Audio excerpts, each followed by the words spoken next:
இப்போ வந்து ஆல்ரெடி நம்ம பார்த்தோம். பர்சன்டேஜில் வந்து fact, work cost, cost of ப்ரொடக்ஷன்லாம் பார்த்தோம். இப்போ வந்து ஓப்பன் அண்ட் க்ளோசிங் அட்ஜஸ்ட்மெண்ட்ஸ் கொடுத்துருக்காங்க. இதை வந்து அட்ஜஸ்ட்மெண்ட்ஸ் 3 இடத்துல நம்ம அட்ஜஸ்ட்மெண்ட் பண்ணுறதை பற்றி பார்த்துருக்கோம். அதில் இப்போ வந்து 3 இடத்துல இதில் அட்ஜஸ்ட் பண்ண போகிறோம் இந்த ப்ராப்ளத்தில். ஃபஸ்ட்டு கொஷின் படிப்போம். Following information cost sheet in month of December 1லேருந்து டிசம்பர் 31 வரைக்கும் இருக்கிற ஸ்டாக் இருக்குது. ரா மெட்டீரியல், இது ரா மெட்டீரியல் ஓப்பனிங், இது ரா மெட்டீரியல் க்ளோசிங். பர்ச்சேஸ் கொடுத்துருக்காங்க. அடுத்தது கேரி ஆன் பர்ச்சேஸ் கொடுத்துருக்காங்க. இது பர்ச்சேஸ் கூட ஆட் ஆகும். இங்கே வந்து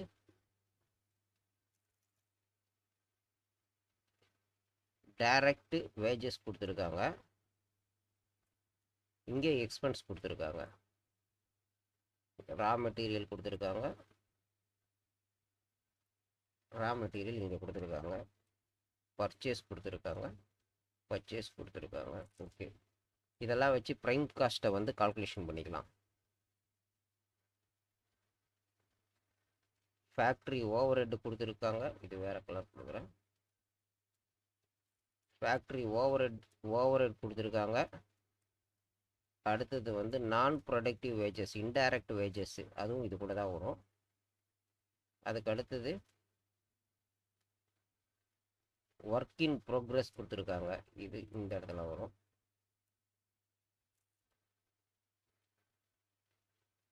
ஓகே, இப்போ பார்க்கலாமா? முதல்ல ப்ரைம் காஸ்ட் பார்த்துருவோம். Purchase of raw material open stock already இங்கே எடுத்திருக்கோம். 25,000. Closing stock 26,200. 26,200 வந்துடுச்சு. இங்கே கொடுத்தாச்சு. Purchase of raw material add பண்ண போகிறோம். கேரி ஆன் பர்ச்சேஸ் ஆட் பண்ண போகிறோம். பர்ச்சேஸ் பண்ணுறதுக்கான செலவு வந்து பர்ச்சேஸ் கூட தான் சேரும். க்ளோசிங் ஸ்டாக்கு கொடுத்துருக்காங்க, அதை மைனஸ் பண்ண போகிறோம். இது 3 ஆட் பண்ண போகிறோம்.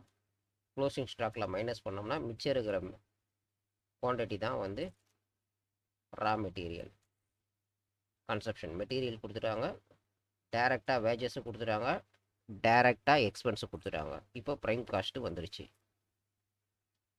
இதுதான் வந்து ப்ரைம் காஸ்ட்டு. அடுத்தது ஃபேக்ட்ரி காஸ்ட் இருக்கணும். ப்ரைம் காஸ்ட்டு கூட ஃபேக்ட்ரி ஓவர் ஹெட்டை வந்து ஆட் பண்ணோம்னா அதுதான் வந்து factory cost or work cost.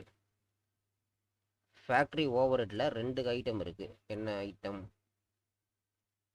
நான் ப்ரொடக்டிவ் வேஜஸும் ஃபேக்ட்ரி ஓவர் ஹெட் தனியாக இருக்குது. இங்கே வந்து non productive wages, factory overhead, இது ரெண்டுத்தையும் ஆட் பண்ணிக்கணும். இப்போது கிராஸ் ஒர்க் காஸ்ட்டு கால்குலேட் பண்ணணும். ஓப்பன் கொடுத்துருக்காங்க, க்ளோசிங் கொடுத்துருக்காங்க. இப்போ நெட் காஸ்ட்டு போட்டாச்சு. இந்த நெட் காஸ்ட்டு தான் வந்து factory cost or work cost. இது ஃபஸ்ட்டு ஸ்டெப்பு, இது செகண்ட் ஸ்டெப்பு. என்ன செகண்ட் ஸ்டெப்? இது இது ஒரு ஸ்டேஜ் அண்ட் ஒரு ஹெட்டு ஃபேக்ட்ரி ஹெட்டில் பார்த்துட்டோம். அட்மினிஸ்ட்ரேட்டிவ் ஓவர் ஹெட்டை வந்து நேராக வந்து ஆட் பண்ணிக்க போகிறோம். அட்மினிஸ்ட்ரேட்டிவ் ஓவர் ஹெட்ஸ் நேராக எடுத்து ஆட் பண்ணிக்க போகிறோம். இதில் எந்த அட்ஜஸ்ட்மெண்ட்ஸும் இல்லை.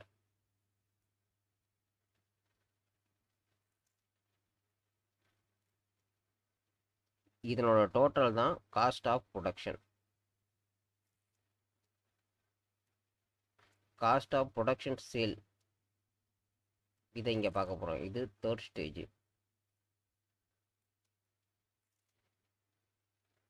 ஃபினிஷ்டு குட்ஸு, இது வந்து ஒரு குட்ஸ் தான். இந்த ஃபினிஷ்டு குட்ஸு ஓப்பனிங்கில் எவ்வளோ இருந்தது, க்ளோசிங்கில் எவ்வளோ இருந்தது, இங்கே வந்திருக்கா? Finished goods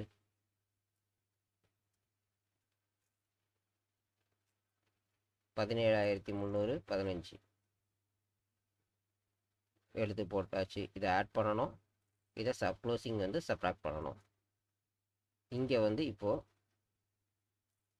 cost of production of goods, அதாவது cost of production. Okay, overall cost of production வந்துருச்சு. அந்த காஸ்ட் ஆஃப் ப்ரொடக்ஷன் கூட selling and distribution head overhead add பண்ணோம்னா காஸ்ட் ஆஃப் செல் வந்துடும். ஆல்ரெடி பார்த்துருக்கேன் இல்லையா, 4th ஸ்டேஜ் காஸ்ட் ஆஃப் செல் வந்துருச்சு. இது வந்து 4200 ஆட் பண்ணிட்டோம். காஸ்ட் ஆஃப் செல் தனியாகவே கொடுத்துருக்காங்க. 4200 ஆட் பண்ணியாச்சு. இப்போ வந்து காஸ்ட் ஆஃப் செல் வந்துருச்சு. ப்ராஃபிட்டை பற்றி எதுவும் கொடுக்கல, பட் ஆனால் ஃபினிஷ்டு குட்ஸு செல்லு கொடுத்து வச்சுருக்காங்க. இதை ஃபைனல் போட்டாங்க. இப்போ நம்ம வந்து ப்ராஃபிட் தான் கண்டுபிடிக்க போகிறோம். அவங்க கேட்டிருக்கிறது காஸ்ட் ஷீட்டு கேட்டிருக்காங்க, அதில் பேலன்ஸ் ஐட்டம் வந்து ப்ராஃபிட் தான். இதை இங்கே டிவைட் பண்ணோம்னா பேலன்ஸ் வந்து 14,900. இதுதான் இதனோட ப்ராஃபிட்டு. ஓவரால் ஸ்ட்ரக்சரும் இதுதான்.